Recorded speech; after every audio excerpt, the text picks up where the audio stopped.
नमस्कार। हम तो सवाल पूछेंगे। झारखंड छात्र आंदोलन 20वें दिन तक पहुंच गया है, लेकिन सरकार और छात्रों के बीच का गतिरोध खत्म नहीं हो रहा है। बड़ी खबर है कि 600 प्रदर्शनकारियों पर एफआईआर दर्ज की गई है और हेमंत सरकार ने सीधे तौर पर कह दिया है, यह ऐलान कर दिया है कि जिन लोगों ने अराजकता फैलाई है वो बचेंगे नहीं। तो क्या जंतर मंतर वाली ट्विस्ट झारखंड सरकार रांची में लाना चाहती है? क्या छात्रों को घेरने के लिए नई नई कोशिशें चल रही हैं? क्योंकि रांची के एसएसपी का बयान आया है कि 500 अज्ञात के खिलाफ एफआईआर दर्ज की गई है, जबकि तमाम रिपोर्ट्स इस बात की गवाही दे रही हैं कि कुल मिलाकर 600 लोगों पर एफआईआर हुई है, जिसमें 100 नामजद हैं और 500 अज्ञात हैं। और फिलहाल 3 जेपीएससी परीक्षाओं को रद्द करने पर सहमति बनी है, लेकिन इसके बावजूद टकराव जारी है और देवेंद्र नाथ महतो का भूख हड़ताल जो है वो 11वें दिन तक पहुंच गया है। 20 अगस्त को सीएम आवास घेरने का ऐलान किया गया है। एबीवीपी ने आज भी प्रदर्शन किया, हर दिन प्रदर्शन हो रहे हैं और कांग्रेस का आरोप है कि बीजेपी पश्चिम बंगाल से ट्रकों में भरकर लोगों को रांची ला रही है आंदोलन में। हालांकि अब सवाल यह भी है, क्या आंदोलन कमजोर पड़ रहा है? क्योंकि कुछ वीडियोस, फोटो सोशल मीडिया पर वायरल हो रहे हैं जिसमें यह दावा किया जा रहा है कि कई छात्र जो इस आंदोलन में शामिल थे अब वो वापस लौट गए हैं। तो ऐसे में बहुत सारे सवाल हैं। और इसी बीच सम्राट चौधरी जो बिहार के मुख्यमंत्री हैं, उनका ट्वीट आ गया है। उन्होंने कहा है कि झारखंड के निर्दोष छात्रों पर पुलिस लाठी की बरसात कर रही है। जेएमएम और कांग्रेस की सत्ता का यह क्रूर चेहरा बेहद निंदनीय है। झारखंड सरकार ने संवाद के बजाय दमन का रास्ता चुना है और जेपीएससी, जेएससी महाघोटाले और पेपर लीक से युवाओं का भविष्य बर्बाद कर दिया है। जबकि युवाओं की बात करने का दावा करने वाला विपक्ष आज छात्रों की चीख पर आंख मूंदे बैठा है। वहीं अभिजीत दीपके ने भी बड़ा ऐलान किया है कि पार्ट 2 की तैयारी चल रही है। झारखंड नहीं जा पाए, रांची नहीं जा पाए, कोई तिलचट्टा नहीं पहुंचा, लेकिन फिर से सरकार को धमकाने की साजिश चल रही है। तो ऐसे में आज हम इसी मुद्दे पर डिबेट करेंगे। आज के डिबेट का सवाल, रांची में 600 प्रदर्शनकारी पर एफआईआर, क्या कर रही है हेमंत सरकार? और क्या झारखंड में कमजोर हो गया छात्रों का आंदोलन? चर्चा में मेरे साथ कांग्रेस से रोशन सिंह जी, जन स्वराज से सोनाली आनंद जी और सीनियर जर्नलिस्ट अरुणेश द्विवेदी जी जुड़े हैं। तो शुरुआत अरुणेश जी आपके साथ ही आज करता हूं। 600 लोगों पर एफआईआर, दिल्ली के जंतर मंतर पर जो कुछ भी हुआ, अब जिस तरीके से विपक्षी गठबंधन झारखंड के आंदोलन को पेश कर रही है, इनका कहना है कि इस आंदोलन में अराजक तत्व घुस आए हैं और जो दबंगई तोड़फोड़ की गई है उसके आधार पर कार्रवाई हो रही है। आज का जो यूथ है, जेन जी है, वो डरने वाला नहीं है। दूसरी बात, यहाँ पर इस्तीफा नहीं मांग रहे हैं झारखंड के जो प्रोटेस्टर्स हैं, या तो मुख्यमंत्री का, ना तो शिक्षा मंत्री का। जबकि दिल्ली में क्या था, इस्तीफे पर ही उनकी सुई अटकी हुई थी। शिक्षा व्यवस्था में सुधार, पेपर लीक ना हो, इसके प्रति हमें सरकारों को क्या करना चाहिए, इस पर ज्यादा बात नहीं हो रही। जबकि झारखंड में ऐसा नहीं। झारखंड में जो 12 मांगे हैं उसमें 8-10 मांगे तो सरकार ने मांग ही ली है। अब 2-3 मांगे जो बची हुई है उनको भी हेमंत सोरेन को मान लेना चाहिए। ठीक है, मैं रोशन जी के पास आता हूं। रोशन जी, 600 प्रदर्शनकारियों पर एफआईआर दर्ज कर लिया गया। आप लोग जिस चीज को लेकर जंतर मंतर पर बड़ा मुद्दा बना रहे थे, आज आपकी सरकार भी वही करती हुई नजर आ रही है। छात्र कह रहे हैं कि हम निर्दोष हैं, हम लोगों ने शांतिपूर्वक प्रदर्शन किया और हेमंत सोरेन और राहुल गांधी की सरकार ने हम पर लाठियां पहले बरसाई, रात के अंधेरे में पिटाई की और अब 600 लोगों पर एफआईआर दर्ज कर दिया गया है। देवेंदु जी, पहले तो जो उसमें निर्दोष हैं, अगर उन पे एफआईआर हुआ है, इसकी कांग्रेस पार्टी निंदा करती है, ये गलत है। हम शुरू से कह रहे हैं कि जो छात्र हैं वो आंदोलन करेंगे, वो अपनी मांग मांगेंगे, वो बैठेंगे, वो सरकार को उनको वार्ता करनी पड़ेगी। ये कांग्रेस पार्टी का अपना नजरिया। पता चला कि आपने कह रहे हैं कि फलना फलना अज्ञात है, फलना फलना नेम्ड एफआईआर हुआ। अज्ञात शब्द इसलिए आपको कहे थे ये तो वो छात्र के लीडर जो लोग हैं वो लोग भी कबूल रहे हैं। कुछ लोग उसमें घुसे थे इस मौके से कि इसमें जो है हो हल्ला हो और ये इसका जो मूल बेस है उसको अलग कर दे। जो शांतिपूर्ण आंदोलन वो लोग कर रहे थे उससे इसको हटा दे। इसलिए सरकार की मंशा हर दिन उनसे बात करने की है, उसके मांग को मानने की है, उसके साथ टेक्निकली बात उनको कहने की है, ना कि उनको कोई दिल्ली या जंतर मंतर की तरह है हम लोग जो है उसको छोड़ दे रहे हैं, उसको तंग कर रहे हैं या उसके साथ कोई जो है वो गलत पेश आ रोशन जी, आप ये मान रहे हैं ना कि आंदोलन में अराजक तत्व घुसे थे? वो तो जब जब बीजेपी, हम तो बार बार कहेंगे, अभी भी देख रहे होंगे रघुवर जी का जो जैसा आ रहा है स्टेटमेंट, और जिस ढंग से बीजेपी इसको इस मांग को, इस मुद्दे को देख रहा है कि साहब जो है ये रोज दिन ये खत्म कर रही है कांग्रेस पार्टी इसको। अभी भी अवनीश सर ने कहा वो बात भी सही है कि 8-10 मांगे उनकी मान ली गई है, 1-2 इशू पर उनका अड़चन है जो कोर्ट और हाई कोर्ट से संबंधित है। नहीं रोशन जी, माफी चाहूंगा मैं, मेरा सवाल ये था कि आप इस बात को मान रहे हैं कि अराजक तत्व घुसे हैं। जब झारखंड में आपके हिसाब से अराजक तत्व घुस सकते हैं, फिर जंतर मंतर पर आप ये कैसे कह रहे हैं? कांग्रेस पार्टी और तमाम विपक्षी पार्टियां कह रही है वहां सारे छात्र थे, जिन लोगों ने उत्पात मचाया, जिन लोगों ने हुड़दंगबाजी की, जिन लोगों ने नुकसान पहुंचाया, पुलिस वालों पर हमले किए, वहां भी तो अराजक तत्व घुसे थे, तभी तो इतना ज्यादा बवाल हुआ।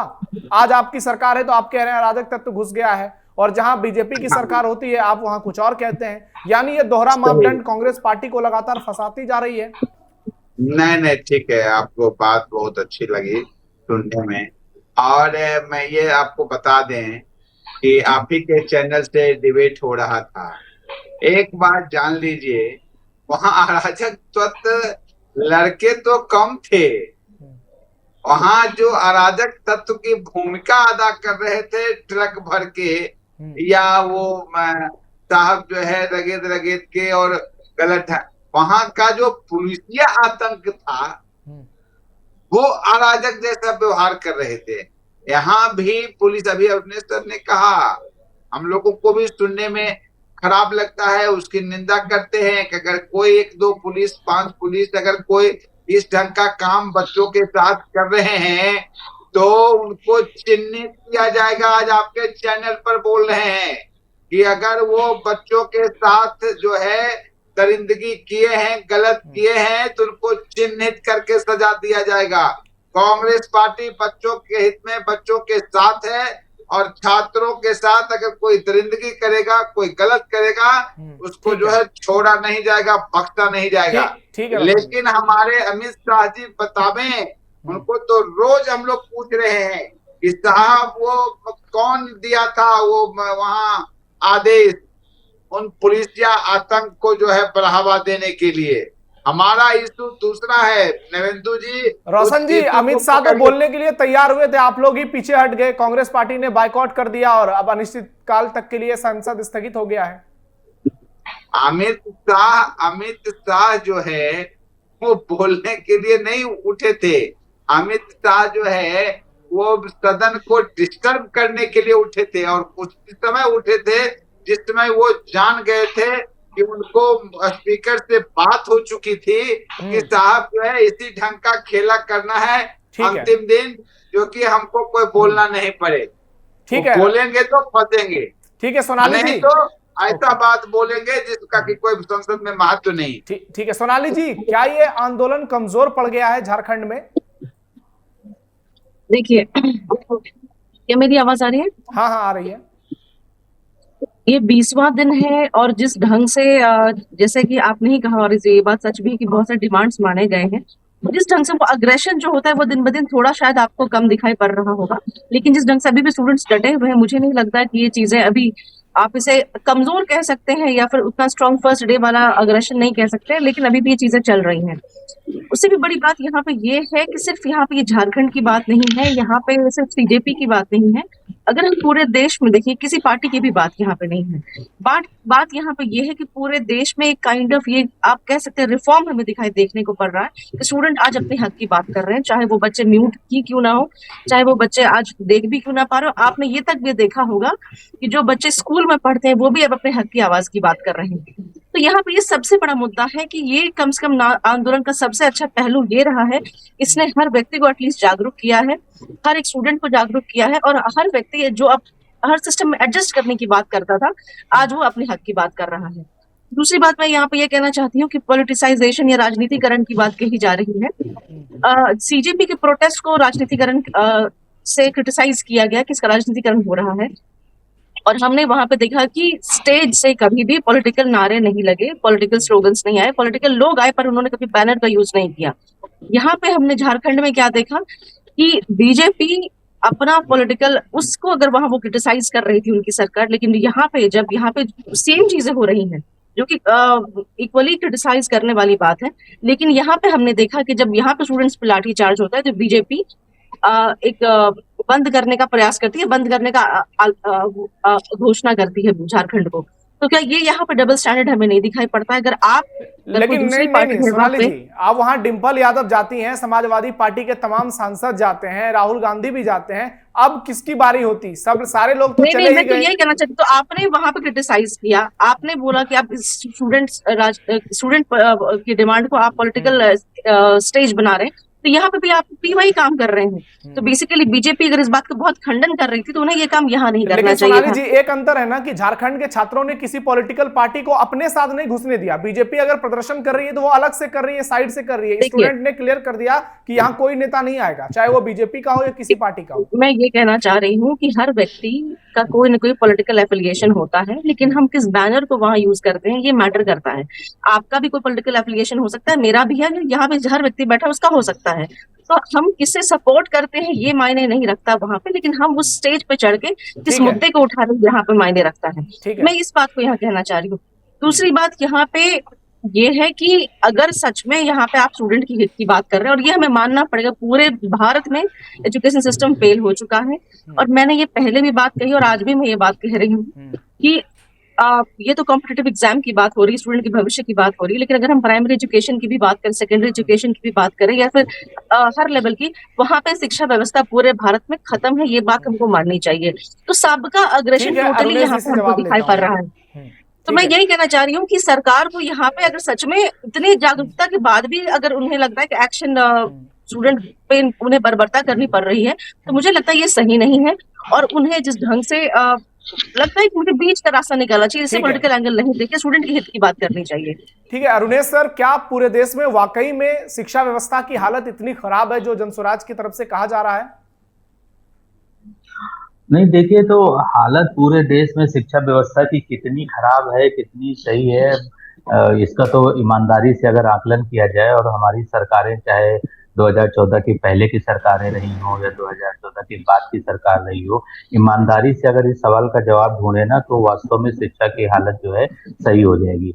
हाँ, ये बात सच है कि जिस लेवल पर शिक्षा का बजट होना चाहिए केंद्र सरकार में, उतना नहीं है, जैसे कि बाकी विकसित देशों में है। हमारा सबसे बड़ा कॉम्पिटिटर चीन है। चीन में देखिए, वहाँ की सरकार ने एजुकेशन बजट के लिए कितना कुछ रखा हुआ है, हमारी सरकार कितना रखती है। दूसरी बात, चाहे प्राइमरी एजुकेशन की बात हो या हायर एजुकेशन की बात हो, लूप होल्स हैं, प्रॉब्लम्स हैं, ये हमें स्वीकार करना चाहिए, लेकिन उन प्रॉब्लम्स के सॉल्यूशन की दिशा में क्या हुआ, एक उदाहरण देता हूँ। अक्सर ये जो है बीजेपी के नेता कहते हैं कि 2014 से पहले 10 IIT थे, 20 IIT थे, व्हाटएवर नंबर, और 2014 के बाद जो है 50 IIT हो गए या एम्स हो गए। लेकिन क्या जो नए आपने एम्स बनाए हैं, IITs बनाई हैं, वहां पे टीचिंग स्टाफ है, वहां पे नॉन टीचिंग स्टाफ है, या केवल बिल्डिंग भर बना दिया और काम हो गया? ये एक मतलब सोचने की बात है। दूसरी बात, दिल्ली का उदाहरण देता हूँ। दिल्ली में जब केजरीवाल की सरकार थी, वो बड़े ही जोर शोर से कि भाई ये दिल्ली सरकार का और ये मनीष सिसोदिया ने एक एजुकेशन मॉडल दिया है दिल्ली के लोगों के लिए, ये वो। आपको हकीकत बता देता हूँ, 3 दिन पहले ही 700 से ज्यादा प्रिंसिपल और वाइस प्रिंसिपल की वैकेंसी दिल्ली के सरकारी स्कूलों में आई है। तो क्या इससे पहले प्रिंसिपल वाइस प्रिंसिपल वहां पे भर्ती नहीं किए जा सकते थे? अरे जिस स्कूल में प्रिंसिपल ही नहीं होंगे, टीचर ही नहीं होंगे, तो क्या केवल अब क्लासरूम जो है स्मार्ट बना दोगे और बच्चों की पढ़ाई हो जाएगी? तो शिक्षा व्यवस्था में खामियां हैं, ये हमें स्वीकार करना चाहिए, लेकिन उन खामियों को दूर करने का प्रयास क्या हो रहा है ये भी देखना चाहिए। सर आपको क्या एक और लगता है उदाहरण कि दे देता सरकार हूँ। ये कर रही है, चाहे बीजेपी की सरकार जहां हाँ हो हाँ, केंद्र में या बिल्कुल फिर बिल्कुल, जहां मैं विपक्ष की उसी पे आ सरकार? रहा हूँ।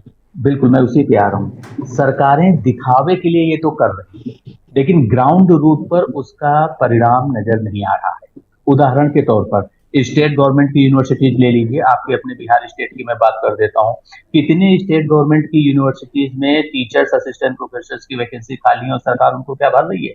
सेंट्रल गवर्नमेंट की बात कर लीजिए, यहाँ पर सेंट्रल गवर्नमेंट की बहुत सी यूनिवर्सिटीज हैं, 45 से ज्यादा यूनिवर्सिटीज हैं, वहाँ पे कितने जो है असिस्टेंट प्रोफेसर के वैकेंसी है, क्या सरकार उनको भर रही है? नहीं भर रही है। लेकिन हाँ, सरकार कर क्या रही है कि आपकी पढ़ाई लिखाई बाधित ना हो, इसलिए हम कॉन्ट्रेक्चुअल फैकल्टी रख लेंगे, गेस्ट फैकल्टी, इसलिए हम गेस्ट फैकल्टी रख लेंगे।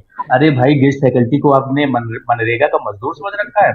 कोई यूजीसी नेट एमफिल पीएचडी करने के बाद अपनी आधी जिंदगी उसने पढ़ाई में गुजार दी और आप उसको 1500 रुपए की एक गेस्ट फैकल्टी की नौकरी दे रहे हैं। ये सिस्टम है, ये हाल मैं आपको बता रहा हूँ कि चाहे प्राइमरी एजुकेशन की बात तो आप देखिए यूपी में जहां हम बैठे हुए हैं, गौतम बुद्ध यूनिवर्सिटी है, यहाँ पर स्टेट गवर्नमेंट की यूनिवर्सिटी जाती है। अभी वैकेंसी आई थी हर एक डिपार्टमेंट में, चाहे इंजीनियरिंग हो, मैनेजमेंट हो, या आपका मीडिया हो, जर्नलिज्म हो। भाई साहब, केवल 40,000 रुपए एक महीने की कॉन्ट्रेक्चुअल नौकरी, वो भी केवल आपकी 11 महीने की नौकरी होगी, इसके बाद भी कोई गारंटी नहीं है कि आपका कॉन्ट्रैक्ट रिन्यू हो जाए। यह बेसिक सैलरी आईआईएमसी दुनिया का सबसे बड़ा और भारत का सबसे अच्छा पत्रकारिता संस्थान माना जाता है। 11 महीने की कॉन्ट्रेक्चुअल असिस्टेंट प्रोफेसर की वैकेंसी आती है और अपॉइंटमेंट किया जाता है, 11 महीने बाद भगा दिया जाता है, उनको सैलरी दी जाती है 57,700 रुपए, जो कि बेसिक सैलरी है। वहीं पे अगर आप रेगुलर अपॉइंटमेंट करोगे तो क्या होगा? आपको पूरा जो है उनको टीए देना पड़ेगा, पढ़ाई लिखाई करनी पड़ेगी। तो कहने का मतलब ये है कि सरकारें जो कॉन्ट्रेक्चुअल सिस्टम है, ये कांग्रेस की सरकार लेके आई थी, लेकिन इसका जो है सबसे व्यापक प्रयोग जो कर रहा है वो बीजेपी की सरकार कर रही है। सर एक इम्पोर्टेंट सवाल, सर एक इम्पोर्टेंट सवाल आ रहा है मेरे मन में कि क्या इन सब चीजों के पीछे ये प्राइवेटीकरण जो हो गया है, ये जिस तरीके से शिक्षा माफिया हावी हो चुके हैं, तमाम बड़े बड़े नेताओं के, बड़े बड़े बिजनेसमैन के कॉलेजेस खुल गए हैं, इंजीनियरिंग, मेडिकल, मास कम्युनिकेशन के, क्या इन चीजों की वजह से इस पर बहुत बड़ा इंपैक्ट पड़ रहा है और हमारी जो सरकारी शिक्षा व्यवस्था है वो ध्वस्त होती जा रही है? देखिए, मेरा बहुत ही डे वन से स्टैंड क्लियर रहा है कि हमारे देश में सरकार को, कोई भी XYZ पार्टी की सरकार हो, बीजेपी हो, कांग्रेस हो, या फिर जो है कोई किसी भी पार्टी की सरकार हो, एजुकेशन और हेल्थ, इन दो सेक्टर्स में किसी भी प्राइवेट, चाहे अंबानी हो, अडानी हो, किसी को आने ही नहीं देना चाहिए। केवल एजुकेशन और हेल्थ वाला जो सेक्टर है, ये सरकार अपने पास रखे और अपने तरीके से चलाए। और इसका उदाहरण मैं देता हूँ, फिनलैंड का देख लीजिए, स्विट्जरलैंड का देख लीजिए, ये बहुत से ऐसे डेवलप्ड कंट्रीज है जहां पर एजुकेशन और हेल्थ पर सबसे ज्यादा फोकस किया जाता है। और हमारे के यहाँ क्या है, क्योंकि ये दोनों ही सेक्टर कमाई के बहुत अच्छे सोर्स हैं। एक स्कूल खोल दीजिए, एक कॉलेज खोल दीजिए, यूनिवर्सिटी खोल दीजिए, आराम से वो चलती रहेगी, फीस आती रहेगी, डिग्री बांटने की दुकानें बन गई हैं। तो अब मैं मुख्य मुद्दे पे आता हूँ, जो आपका प्रोटेस्ट वाला था। छात्रों का झारखंड में आंदोलन थोड़ा सा धीमा जरूर हो गया है, लेकिन ये कमजोर नहीं हुआ है, खत्म नहीं हुआ है। और मुझे ऐसा लगता है कि देर सवेर सरकार को बात माननी ही पड़ेगी।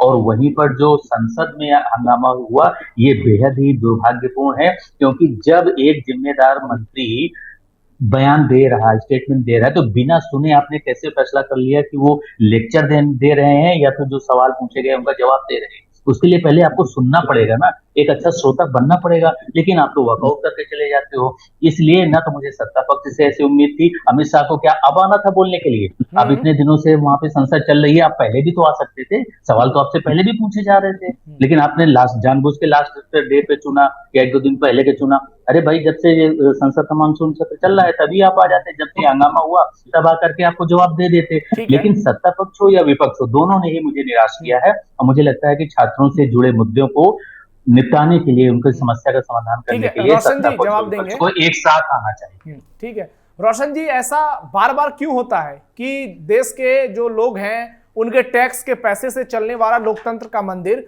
हर दिन करोड़ों रुपए खर्च होता है, और हम देखते हैं जब भी आप टीवी ऑन करिए एक ही खबर दिखती है, संसद, लोकसभा, राज्यसभा 2 बजे तक के लिए स्थगित, 4 बजे तक के लिए स्थगित, सोमवार तक के लिए स्थगित।